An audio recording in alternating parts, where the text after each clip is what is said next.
수요 예배 강단에 설 때 히브리서 11장을 살피고 있습니다. 히브리서 11장은 믿음장이다라고 했습니다. 계속해서 믿음에 대해서 말씀하고 있으며 믿음으로 살았던 인물들을 소개하고 있습니다. 지난 시간 요셉을 끝으로 창세기에 나오는 족장들의 믿음에 대해 말했다면 오늘 말씀은 출애굽기의 핵심 인물이자 지도자였던 모세입니다. 자, 그래서 오늘 말씀을 통하여 모세의 부모의 믿음과 모세의 믿음에 대하여 함께 살펴보고자 합니다. 자, 23절 보시면 믿음으로 모세가 나설 때라고 본문이 시작하고 있습니다. 이스라엘 민족의 지도자로 하나님의 능력의 도구로 쓰임받았던 모세가 태어났을 때 그의 부모가 믿음으로 하나님의 뜻에 반응을 했다는 것입니다. 그들의 가정에 위기가 있었지만 그런 위기 속에서도 믿음으로 반응했다는 것입니다. 그리고 24절을 보면 믿음으로 모세는 이라고 이렇게 시작합니다. 그렇게 부모의 믿음으로 성장한 모세 역시 믿음으로 하나님께 반응을 했다는 것입니다. 오늘 본문을 통해 우리는 이러한 모세의 부모의 믿음 그리고 모세의 믿음을 보게 될 것입니다. 그리고 그들의 믿음을 통해 우리에게 주시는 교훈을 받고자 합니다. 자, 첫 번째로 모세의 부모의 믿음에 대해서 살펴보도록 하겠습니다. 우리 23절 같이 한번 읽어보도록 하겠습니다. 23절 시작. 믿음으로 모세가 낳았을 때에 그 부모가 아름다운 아이임을 보고 석 달 동안 숨겨 왕의 명령을 무서워하지 아니하였으며. 자, 모세의 부모의 믿음을 알아보기 전에 모세가 태어난 배경에 대해서 함께 살펴보고자 합니다. 우리는 지난 시간에 야곱에 대하여 살펴보았습니다. 야곱이 노년에 그 가족들을 이끌고 애굽에 내려오게 됩니다. 애굽에서 총리가 된 요셉의 청을 따라 70명의 가족이 애굽의 고센 땅에 내려와 정착하게 되었습니다. 그 후 약 400년의 역사가 흐르면서 야곱의 후손들은 폭발적으로 인구가 증가하기 시작합니다. 이것이 애굽 사람들에게는 큰 위협이 되었던 것입니다. 애굽 왕은 만약에 전쟁이 일어났을 때 이스라엘 자손들이 반역을 하고 오히려 적들과 힘을 합쳐 자신들을 치고 애굽 땅에서 나갈 수 있다는 두려움이 생기게 됩니다. 그래서 이스라엘 민족들을 감시하기 위해 감독을 세우고 비돈과 람셋이라는 성을 건축하게 하고 극심한 학대를 하기 시작합니다. 그리고 애굽 왕이 히브리 산파에게 명하여 남자아이를 낳거든 죽이고 여자아이를 낳거든 살려두라고 명령합니다. 그런데 이들 산파들이 하나님을 두려워해서 차마 이렇게 하지 못하고 남자아이를 살려주게 됩니다. 왕이 불러서 묻자 히브리 여인들은 강에서 산파가 도착하기도 전에 이미 해산해 버린다고 변명을 했습니다. 그러자 애굽 왕이 부하들을 시켜 남자아이를 낳거든 나일강에 던지고 여자아이는 살려두라고 명하게 됩니다. 이런 이스라엘 자손들이 거하는 땅에서는 아마도 매일 부모들이 울부짖는 일이 있었을 것입니다. 이런 위기의 시기에 모세가 태어납니다. 모세의 부모는 레위 족속이었는데 잉태하고 아이를 낳아 보니 남자아이인 것입니다. 그런데 남자아이가 태어났다는 사실이 알려지면 나일강에 버려져 죽임을 당할 것을 아는 그 부모는 이 아이를 석 달 동안 숨기게 됩니다. 그러나 더 이상 숨길 수 없게 됩니다. 아이가 커가면서 울음소리도 커지고 그 소리를 숨길 수 없게 되는 것이죠.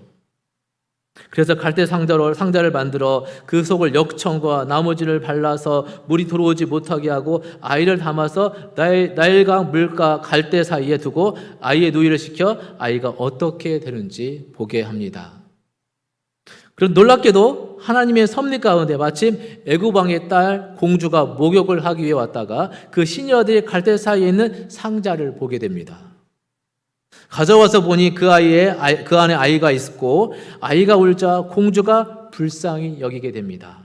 그래서 그냥 버리고 갈 수가 없었죠. 그때 이것을 지켜보던 누이가 공주에게 달려가서 내가 가서 이스라엘 여인 중에 유모를 불러서 당신을 위해서 아이에게 젖을 먹이겠다라고 합니다. 공주가 그렇게 하라고 하죠. 자, 그리고 돌아와서 누구를 데리고 갑니까? 바로 모세의 어머니를 데리고 가서 젖을 먹이게 합니다. 이렇게 해서 모세는 궁중에 들어가 공주의 양아들이 되는 것이죠. 그리고 그 어머니는 유모가 되어서 모세에게 젖을 먹으며 키우게 되는 것입니다. 그렇게 모세는 애굽 왕의 궁중에서 공주의 아들 곧 왕자로 자라게 됩니다. 자, 이 모든 과정을 보면 정말 하나님의 섭리, 즉 하나님께서 하신 일이 얼마나 놀라운지 알 수 있습니다. 자, 그래도 오늘 본문 23절을 보면 자, 믿음으로 그 부모가 아이의 아름다움을 보았다라고 기록하고 있습니다. 이는 곧 자신의 아들을 육신적인 눈으로 본 것이 아닙니다. 믿음으로 본 것이죠. 즉 하나님께서 보시기에 이 아이가 얼마나 아름다운 아이인가를 보았다는 것입니다. 믿음으로 이 아이가 장차 하나님 앞에 위대하게 쓰임받을 것을 본 것입니다. 여러분, 보는 것이 중요하다는 것이죠. 그런데 보는 것이 중요한데 믿음으로 보는 것이 중요하다는 것입니다. 사람들을 볼 때 믿음의 눈을 가지고 보아야 합니다. 오늘 여러분들의 자녀들을 볼 때 믿음의 눈을 가지고 보시며 믿음으로 마음껏 축복하시길 바랍니다. 여러분, 민수기에 나오는 12정탐꾼들 중에 10명의 정탐꾼들이 자신들을 메뚜기로 보았지만 여호수아와 갈렙은 하나님을 보았습니다. 그리고 가나안 땅의 사람들을 자신들의 먹이로 여겼습니다.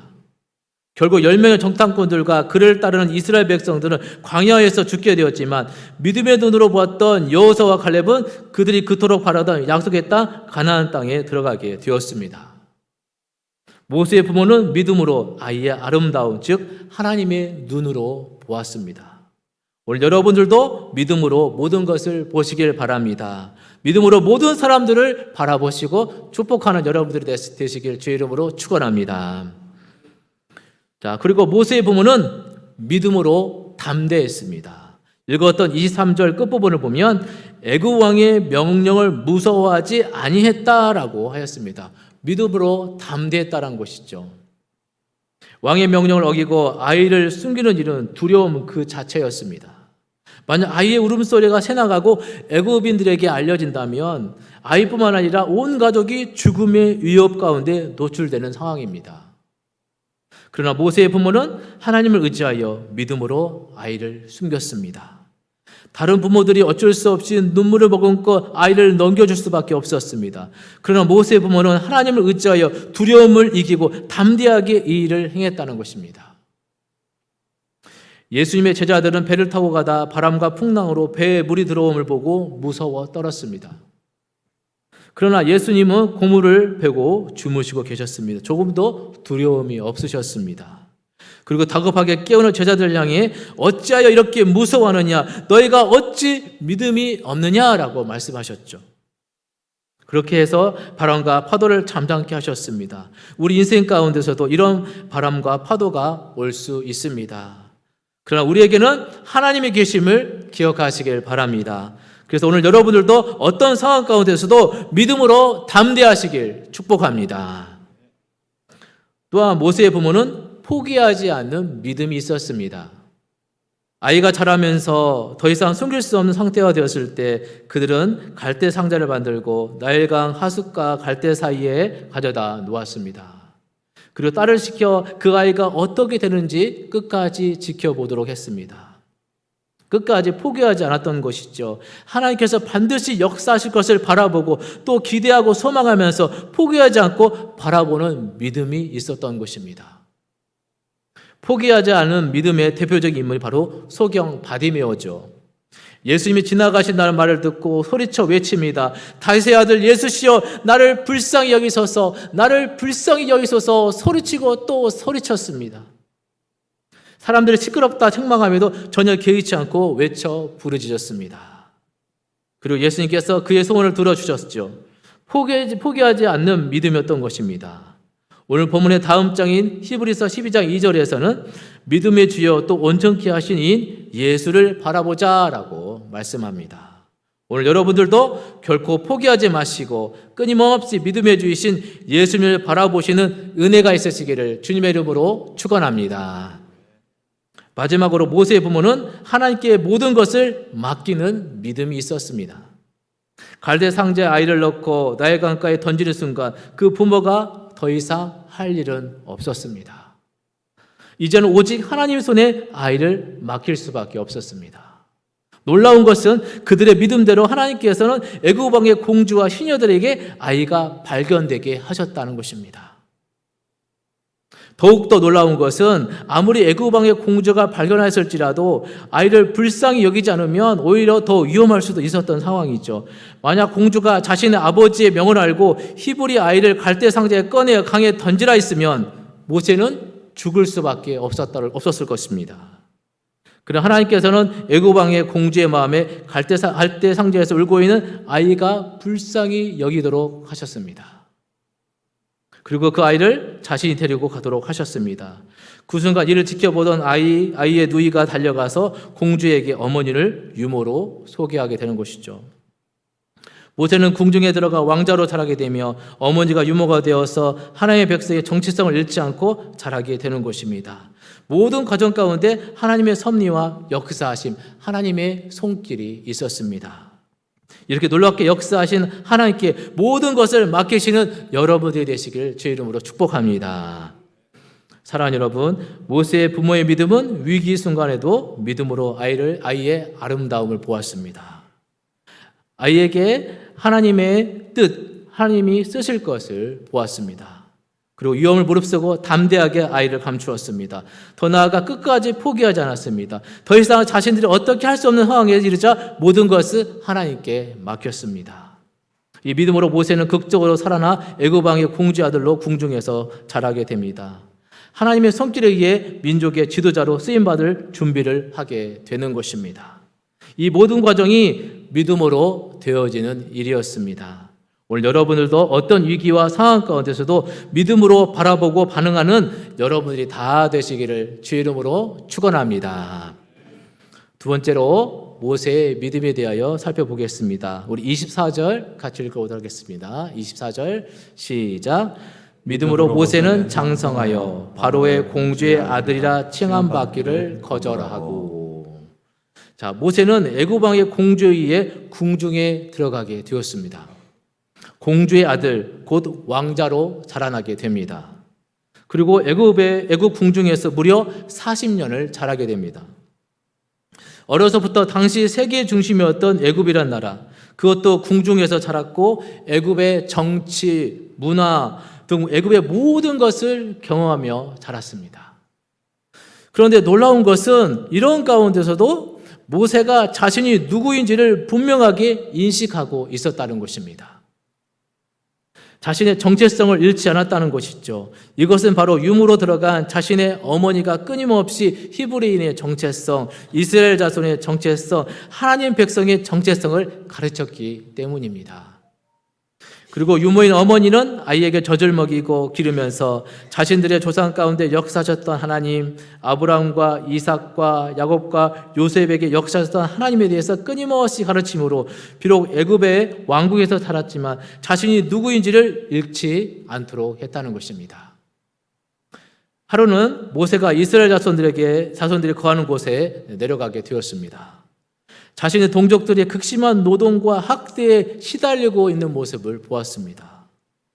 모세는 한 애굽 사람이 히브리 사람 곧 자신 동족을 매로 치는 것을 보았습니다. 피가 끓게 되는 모세, 그리고 분노하게 된 모세가 사람이 없을 때 몰래 그 애굽 사람을 쳐 죽여서 모래에 감추게 됩니다. 다음날 다시 나가보니 그들은 히브리 사람들이 동족끼리 또 서로 싸우고 있는 것을 보게 됩니다. 모세가 잘못한 사람에게 어찌하여 같은 동포를 치느냐 했더니 뜻밖의 반응을 보인 것이죠. 네가 우리의 통치자이며 법관이냐, 한마디로 웬 참견이냐라는 것입니다. 그리고 네가 어제 애굽 사람을 죽인 것처럼 나도 죽이려고 하느냐라고 합니다. 모세가 애굽 사람을 죽인 일이 탄로가 나게 되었음에 두려워하게 되는 것이죠. 마침 이야기를 들은 애굽 왕의 체포령이 떨어집니다. 그래서 두려움에 떨던 모세는 결국 애굽에서 멀리 떨어진 미디안 광야로 도망치게 됩니다. 그리고 이곳에서 무려 다시 40년을 살게 됩니다.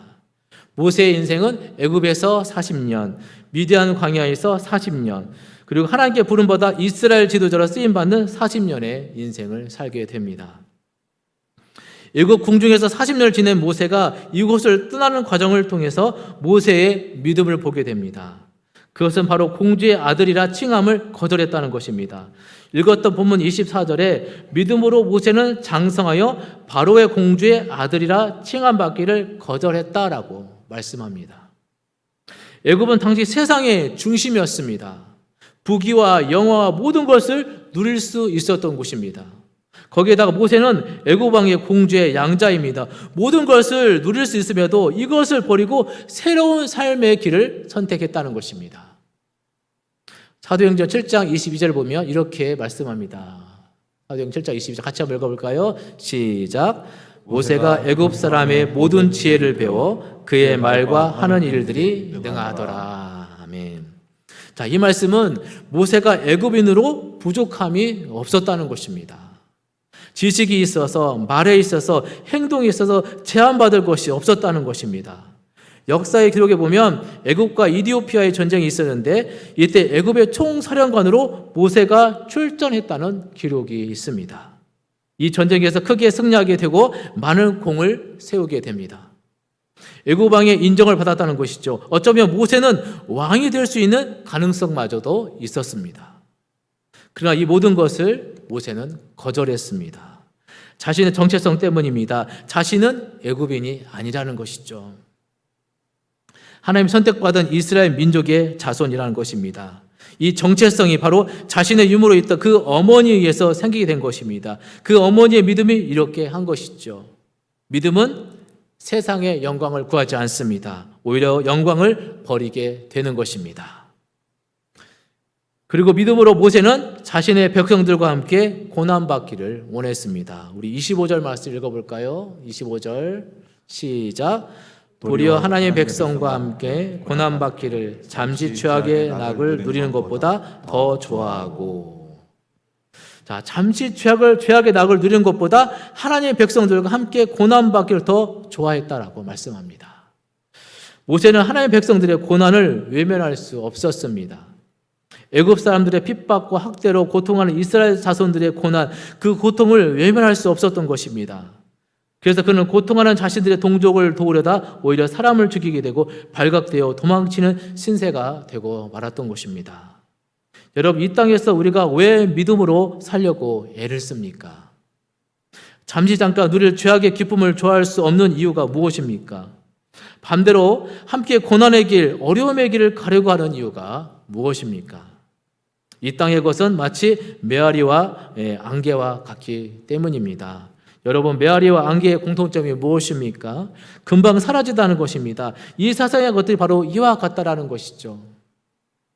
그러나 하나님의 백성으로 믿음의 길을 가고 고난의 길을 가는 것은 영원하다는 사실을 여러분 기억하시기를 바랍니다. 예수님께서 6월절을 맞아 예루살렘에 들어오실 때 나귀를 타고 입성하셨습니다. 그때 수많은 사람들이 환호하며 자신들의 겉옷을 길에 깔고 종려나무 가지를 흔들면서 호산나 다윗의 자손이여 찬송하리로다. 주의 이름으로 오시는 자여 가장 높은 곳에서는 호산나 하더라라고 외칩니다. 그러나 예수님께서는 예루살렘에 입성하신 일은 구원의 길이었지만 사람들의 외침처럼 영광의 길은 아니었습니다. 반대로 고난의 길이었습니다. 예수님께서는 계속해서 자신이 당하실 고난을 말씀하셨고 결국 예수님 말씀대로 로마 군인에게 잡혀 매를 맞으시고 침뱉음을 당하시고 십자가에서 죽음을 맞이하셨습니다. 그리고 모세는 믿음으로 상주심을 바라보았습니다. 우리 26절 보실까요? 26절 시작. 그리스도를 위하여 받는 수모를 애굽의 모든 보화보다 더 큰 재물로 여겼으니 이는 상조심을 바라봅니다. 아멘. 자, 모세가 자신의 백성들과 함께 고난받는 것을 히브리서 기자는 그리스도를 위하여 수모를 당하는 것으로 말씀하고 있습니다. 모세가 하나님의 백성들과 고난을 받는 것은 예수님을 위해서 고난받는 것과 같다는 것입니다. 마찬가지로 우리가 누군가와 함께 고난받는 것은 예수님을 위해 고난받는 것과 같은 것입니다. 자, 이는 우리가 예수님의 고난에 동참한다는 의미가 되는 것이죠. 여러분, 누군가를 위해 친히 내가 어려움을 무릅쓰는 것은 예수님의 고난에 동참하는 것입니다. 내가 누군가를 위하여 헌신하는 것, 내가 누군가를 사랑으로 섬기는 것, 예수님의 고난에 동참하는 것입니다. 한 여인이 자신이 모아두었던 향유옥합을 깨어서 예수님께 부었을 때 그토록 아까운 향유를 왜 허비하느냐 책망하고 분노하는 제자들이 있었습니다. 차라리 이 비싼 것을 팔아서 가난한 사람들에게 줄 수 있었겠다라고 했습니다. 그러나 예수님은 너희가 왜 이 여자를 괴롭히느냐? 이 여자가 좋은 일을 행하여 하였느니라 라고 말씀하셨습니다. 그리고 여인이 내 몸에 향유를 부은 것은 내 장사를 위한 것이다 라고 말씀하셨습니다. 여인이 한 일이 비싼 향유를 허비한 일처럼 여겼지만 그 일은 예수님의 죽음을 예비한 위대한 일이었다라고 예수님께서 말씀하신 것입니다.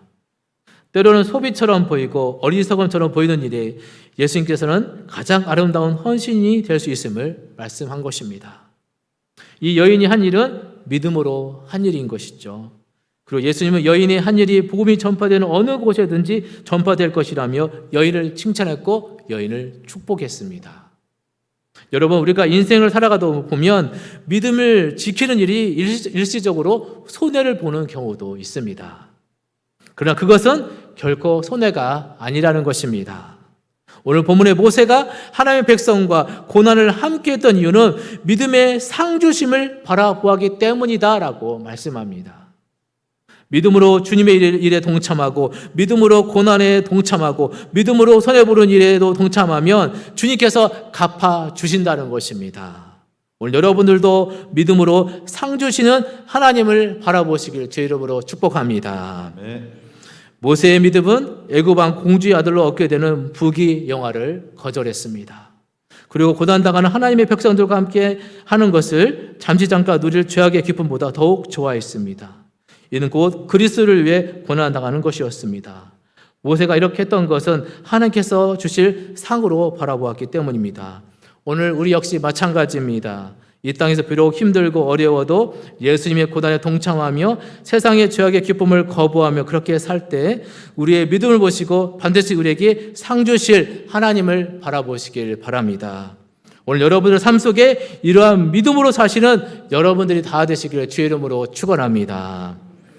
오늘 말씀을 통해 믿음의 선진, 믿음의 조상 모세의 부모와 모세의 믿음을 살펴보았습니다. 오늘 모세의 부모의 믿음처럼 믿음으로 아름다움을 보시길 바랍니다. 믿음으로 담대하시길 바랍니다. 믿음으로 포기하지 마시고 믿음으로 함께 하나님께 맡기시는 여러분들이 다 되시길 축복합니다. 그리고 모세처럼 믿음으로 세상 영광 다 내려놓고 하나님의 영광을 바라보시며 믿음으로 그리스도를 위하여 고난에 동참하시고 믿음으로 상 주실 하나님을 바라보시는 여러분들이 다 되시길 제 이름으로 축복합니다.